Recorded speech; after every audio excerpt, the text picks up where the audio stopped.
L'année 2024 tire à sa fin et comme d'habitude, les marchés sont inondés de toutes sortes de produits vivres et non-vivres. De nouveaux produits apparaissent à des prix défiant toute concurrence. La liquidation est le terme employé par ces vendeurs pour attirer les clients. Malheureusement, à cause de l'ambiance festive et de la précarité financière, les populations ne prennent pas le temps de vérifier les dates de péremption de ces produits avant de les acheter. En effet, pour attirer l'attention des consommateurs sur ces produits, le ministère du Commerce s'est fixé comme objectif de veiller à leur qualité. À cet effet, il renforce sa collaboration avec les associations des consommateurs du Togo, notamment l'ATC et la LCT. L'objectif vise à les impliquer dans les diverses actions qui sont menées afin de protéger les consommateurs. Du côté des consommateurs, une vigilance accrue est recommandée pour éviter des conséquences graves de ces produits sur la santé publique.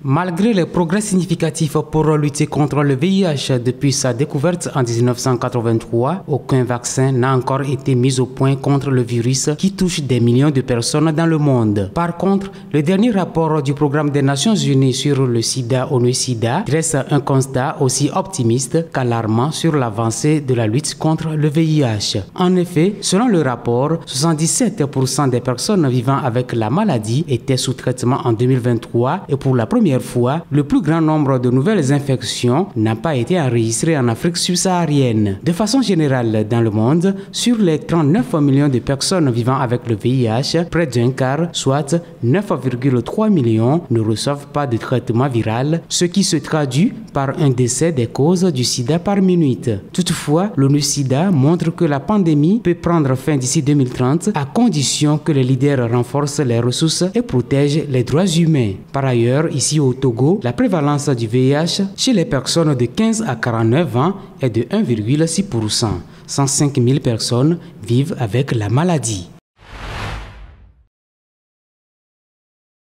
Dans un récent rapport intitulé « Analyse de la dette de l'Afrique vers une solution viable et durable », l'Assemblée générale des Nations unies exposait comment les pays africains dépensaient plus sur le service de la dette que sur le financement des politiques publiques telles que l'éducation et la santé. Ce rapport vient confirmer le manque de mécanismes africains de stabilité financière. Il y a de cela 3 ans, la Banque africaine de développement BAD a entamé un travail sur un mécanisme africain de stabilité financière, un dispositif visant à refinancer la dette africaine à des conditions plus favorables et à réduire la dépendance aux créanciers privés. Selon le rapport, sur les marchés internationaux, les pays africains payent 5 fois plus d'intérêts sur leurs dettes. Cette situation est due au fait qu'au cours de la pandémie de Covid-19, le marché international des emprunts a été restreint aux pays africains. Ainsi, pour faire face aux urgences de la pandémie, seuls les marchés privés des capitaux étaient restés ouverts aux pays africains, et ceci avec leurs conditions. Lors d'une session de l'Union africaine consacrée aux finances et à l'intégration économique à Abuja, M. Kevin Chika Oruma, économiste en chef par intérim et vice-président du complexe de gouvernance économique et de gestion des connaissances, a montré que le basculement vers les financements privés, bien que porteur d'opportunités, se traduit par une explosion des coûts pour les pays africains. En 2023, 49% de la dette africaine était détenue par des créanciers privés. Depuis 2010, la dette publique africaine a augmenté de 170% et 20 pays sont aujourd'hui en situation de détresse.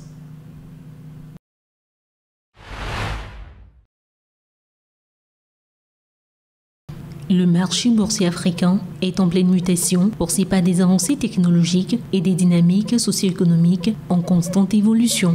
Alors que les places boursières traditionnelles peinent à capter une part significative des investisseurs locaux, de nouveaux acteurs comme les cybertraders et les influenceurs transforment les pratiques d'investissement et attirent une jeunesse de plus en plus connectée. Cette évolution reflète une tendance mondiale où la digitalisation simplifie l'accès aux marchés financiers. Pourtant, en Afrique, cette transition reste entravée par des défis structurels, manque de connaissances financières, infrastructures technologiques inégalement développées et fragmentation des économies régionales. Pour relever ces défis, des leviers clés se dessinent. D'abord, l'éducation financière est essentielle pour démocratiser l'accès à la bourse et inciter davantage d'Africains à investir. L'innovation technologique, avec des plateformes accessibles et des outils adaptés aux réalités locales, pourrait stimuler une participation plus large. Une meilleure intégration continentale dans l'esprit de la zone de libre-échange continentale africaine permettrait de renforcer la compétitivité et d'unifier les marchés. Par ailleurs, l'adoption des principes ESG, environnementaux, sociaux et de gouvernance, offre une opportunité unique d'attirer des capitaux étrangers tout en alignant les stratégies des entreprises africaines sur des objectifs durables.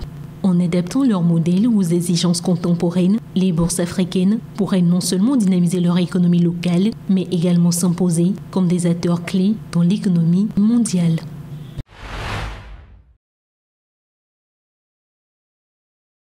Au Sénégal, Ousmane Sonko a choisi de rester Premier ministre, renonçant à son mandat de député après la victoire de son parti, le PASTEF, aux élections législatives anticipées du 17 novembre dernier. Je reste à la primature. Je suis allé déposer ma lettre de démission en tant que député.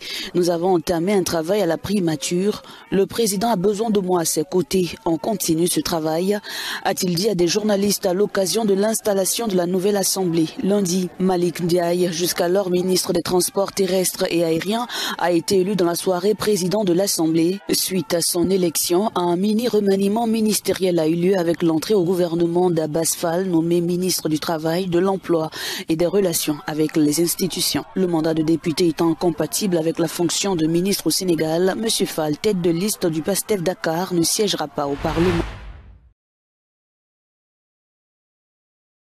Netumbo Nandi Ndaitwah, candidate du parti au pouvoir, semble bien positionnée pour devenir la première femme présidente de la Namibie. À l'issue des élections générales du 27 novembre, la vice-présidente reste en tête avec 54,82%.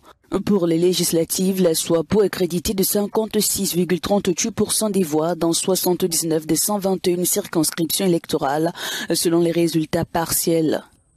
Avec 19,23%, les patriotes indépendants pour le changement, un parti d'opposition monté en puissance ces dernières années, est second. Quant à Panduleni Itula, sa tête d'affiche, il a obtenu 28% des suffrages à la présidentielle, largement dévancé par la candidate de la SWAPO. Le processus électoral a été marqué par des problèmes techniques qui ont prolongé le scrutin de 3 jours, suscitant des inquiétudes quant à la transparence du vote. L'opposition a d'ores et déjà rejeté ces scores tout en promettant de faire appel à la justice pour invalider les résultats de cette élection.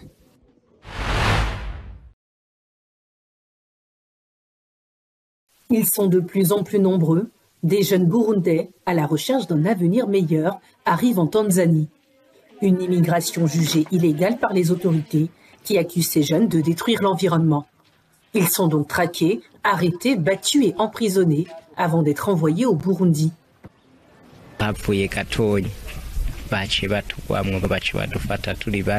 On s'est retrouvés encerclés, on nous a arrêtés à 4 et conduits dans une prison. On nous battait même la nuit, on nous giflait, on nous maltraitait beaucoup. C'était très difficile.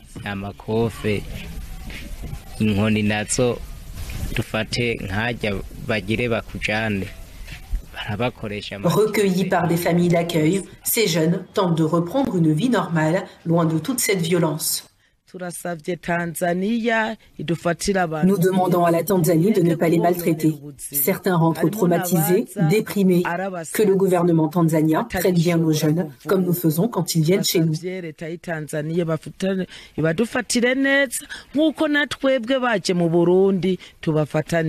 Au micro d'Africa News, le porte-parole de la Fédération pour l'enfance dénonce ces violences. On a des données dont nous disposons et pour la période qui va de juillet à septembre de l'année en cours.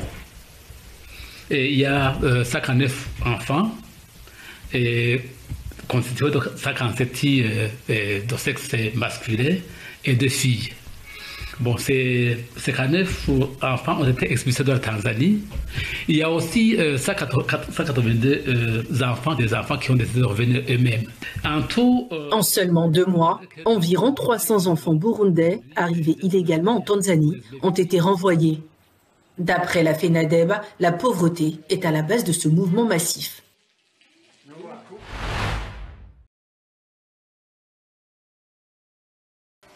Le Kenya vient d'approuver à l'échelle nationale la mise en circulation d'un anneau destiné à protéger les femmes contre le VIH. Il s'agit d'un anneau vaginal qui libère de la dapivirine, un anti-VIH, sur une période d'1 mois à titre préventif. Cette travailleuse du sexe témoigne sous couvert d'anonymat. J'ai eu des partenaires en qui je n'avais pas confiance et qui me fournissaient le pain quotidien pour que mes enfants aient quelque chose à manger.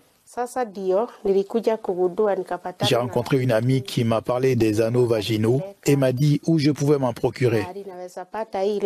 J'ai utilisé la PrEP orale, mais elle manque d'intimité et provoque des effets secondaires. Lorsque mon ami m'a parlé des anneaux vaginaux, j'ai choisi cette méthode pour me protéger contre les infections.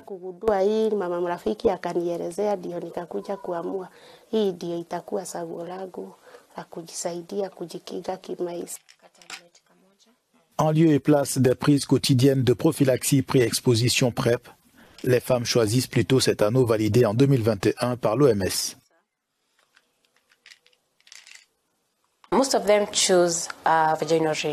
La plupart d'entre elles choisissent l'anneau vaginal en raison des effets secondaires de la PrEP orale et du fait qu'elles doivent se rappeler d'avaler chaque jour. La plupart d'entre elles préfèrent donc l'anneau vaginal. Mais encore une fois, l'anneau vaginal ne convient qu'aux personnes qui ont des rapports sexuels vaginaux. Si une cliente a des rapports sexuels oraux ou anaux, il ne convient pas. Plus d'1 377 000 Kenyans vivent avec le VIH et les femmes représentent la majorité selon les autorités.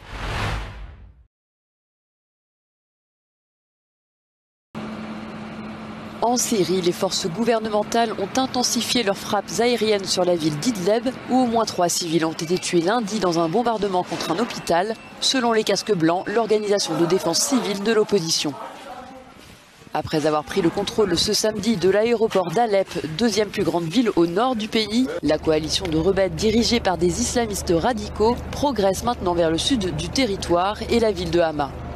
Depuis la reprise des hostilités le 26 novembre dernier, au moins 44 civils, dont 12 enfants, ont été tués et 50 000 personnes ont été déplacées selon l'ONU. Plus que jamais morcelé, le territoire syrien oppose une multitude de belligérants au régime d'Assad et aux forces de l'opposition.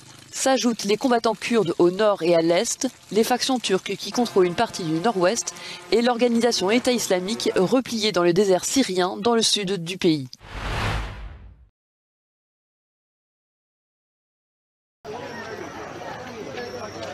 Depuis dimanche, l'Agence des Nations Unies pour les réfugiés de Palestine a suspendu la livraison d'aide humanitaire à Gaza par le point de passage de Kerem Shalom. Ce corridor, vital pour l'acheminement des vivres et des secours médicaux, serait devenu trop dangereux en raison des vols répétés par des gangs armés. Le 16 novembre, un convoi entier de camions d'aide a été pris par force et ce week-end, ce sont des camions alimentaires qui ont été dérobés à leur tour. Cette décision survient alors que Gaza fait face à une crise humanitaire grandissante. Les infrastructures sont largement détruites et des centaines de milliers de personnes sont piégées dans des conditions de vie de plus en plus précaires. L'Agence des Nations Unies pour les réfugiés de Palestine, principal fournisseur d'aide pour les réfugiés palestiniens, a dénoncé l'impossibilité de poursuivre ces opérations dans de telles conditions. L'agence a également souligné que les restrictions imposées par Israël, combinées à la violence sur les routes et au manque de sécurité, rendent l'acheminement de l'aide presque impossible. Sans un cessez-le-feu et un accès humanitaire sécurisé, la situation pourrait se détériorer encore davantage.